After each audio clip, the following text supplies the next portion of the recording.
በመቀጠል ጥያቄዎች አሉኝ ነው እሺ አንድ ሰው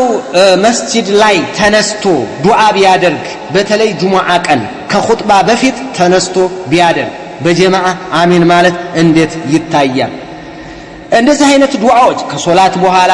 ወይም ከምን በኋላ እያሉ የሚሏቸው ቢድዓዎች ናቸው እነዚህ ሙብተዲዓዎች ናቸው ሙብተዲዓ ስራዎች ናቸው ስለዚህ እንደዚህ አይነት ዱዓ የለም እስቲስቃ ዱዓ አለ ቁኑት ዱዓ አለ ዳዕዋ አድርገ ዱዓ አለ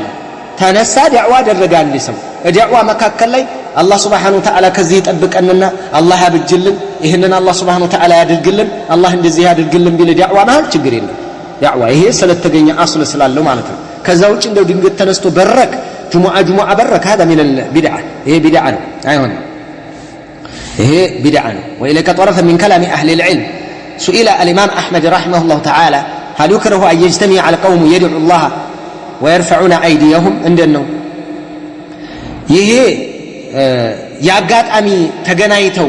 ذكر ጋር ያደረጉት ነገር ከሆነ ችግር የለም ማለት يجتمع على عمل لا يكثر انتهى ነገር ግን ተለምዶ የሚያደርጉት ከሆነ ይሄ በጣም ከባድ ነው ብለው ይናገራሉ اسحاق بن راهويه كما قال وانما معنى الا ان يكثروا الا ان يتخذوها عاده አድርገው ከያዙ አይሆንም ይሄ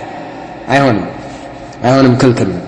ابو العباس الفضل بن مهران እንዲህ ይላል سالت يحيى بن معين واحمد بن حنبل قلت ان عندنا قوما يستمعون እኛ ጋር የሆኑ ሰዎች አሉ ይሰበሰቡና فيدعون ويقرؤون القرآن ዱዓ ያደርጋሉ ይዘክራሉ ቁርአን ይቀራሉ እንዴት ነው فما ترى فيهم قال فاما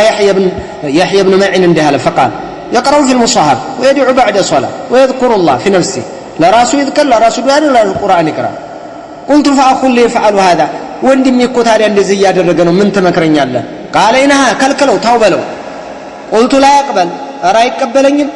قال عظوا ገስጸው ተቀላ በለው قلت لا يقبل ارى يقبلኝም ይሄንንም ብነግረው አህጅሩ ልዝጋው እንዴ አልኳቸው قال نعم او اقرفው ሚካላ ስለዚህ እንደዚህ አይነት ትንሽ ቢድዓዎች አሉ وقال شيخ الاسلام ابن تيميه رحمه الله على الاجتماع على القراءه والذكر والدعاء حسن مستحب ጥሩ ነው اذا لم يتخذ ذلك عاده راتبه كالاجتماع المشروع አንዳንድ ጊዜ በመታደርገው ምናልባት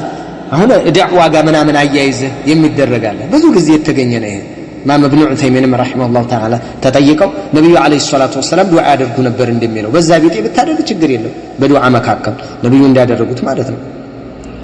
فاجاب هذا صحيح اذا لم يتخذ عاده ዱዓ ቢያደርግ መካከል ችግር የለም ዳዕዋ ያደረገ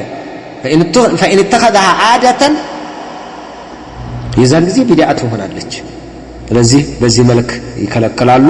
ይሄ የጁሙዓ ዱዓ ብሎ ተነስቶ በረክ የሚያደርጉት የለም ይሄ አስል የለው ዳዕዋ አድርጎ ዳዕዋ መካከል ላይ የሚያደርገው አላህ ምህረቱን ያድርግልንና አላህ ዝናቡን ያምጣልን አላህ ምን ያድርግልን ምናምን ነገር ብሎ መሃል ላይ ቢናገር ችግር የለም ግን ጁሙዓ እየተነሱ በረክ መባባል ይሄ የለም የአህለል ቢድዓ እንትን ነው